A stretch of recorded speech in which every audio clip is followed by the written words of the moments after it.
तर आज काय स्पेशल?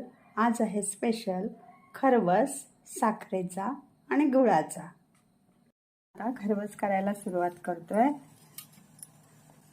घर म्हटलं की प्रत्येकाच्या आवडीनिवडी आल्या, त्यामुळे आज आपण ह्याच्यात गुळाचा खरवस करणार आहोत आणि याच्यात साखरेचा।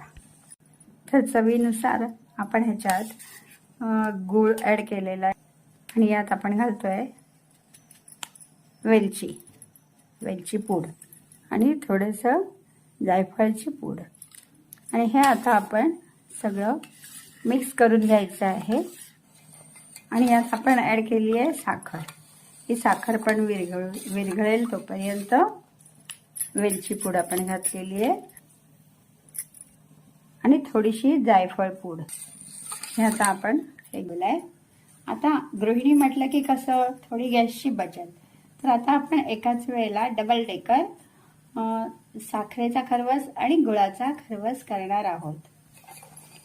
तर आता पाण्याला उकळी आलेली आहे आणि इथे ही साखर पण तोपर्यंत विरघळलेली आहे आणि इथे गुळ सुद्धा विरघळलेला आहे।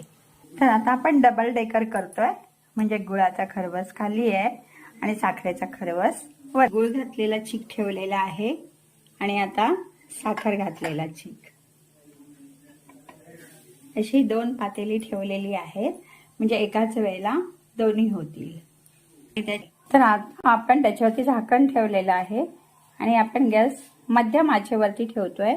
कमीत कमी आपल्याला हे 20 मिनिटं ठेवायचं आहे आणि पाहूया 20 मिनिटानंतर। हा वरती असल्यामुळे तेवढा व्यवस्थित झालेला नाही आहे, तर आता आपण खाली ठेवलेला गुळाचा खरवस पाहूया।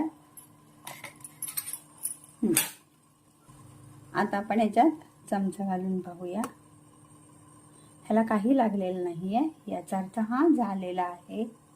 आता तो थोडा वेळ आपण परत ठेवूया,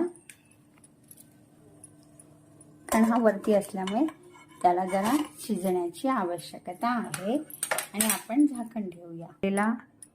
आपण हा उतरलेला गुळाचा खरवस आहे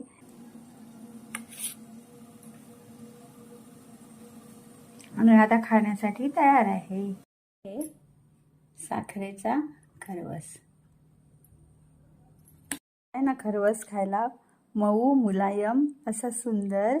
धन्यवाद।